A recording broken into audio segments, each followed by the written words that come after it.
வணக்கம் காய்ஸ். நாம் இப்போ பார்க்க போகிறது ஏற்காடு.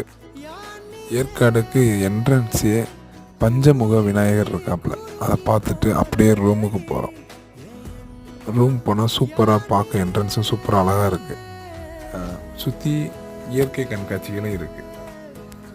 அப்புறம் வெல்கம் ட்ரிங்க்ஸுன்ற பேரில் ஏதோ ரெட் கலரில் வச்சுருக்காங்க, அது என்னன்னு தெரில. ரூமும் நல்லா சூப்பராக தான் இருக்குது, ஒன்றும் பிரச்சனை இல்லை. பட்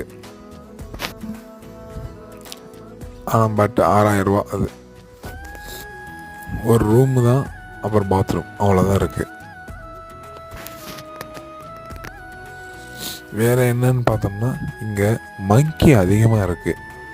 கொஞ்சம் வீடு மேலே ஏறி நின்றுக்கிட்டு அட்டகாசம் பண்ணுது, ஆனால் ரூமுக்குள்ளே போகாது. அப்புறம் பார்த்தா ஸ்விம்மிங் பூல் இருக்குது. நைட் ஆனால் டான்ஸிங்கு, அப்புறம்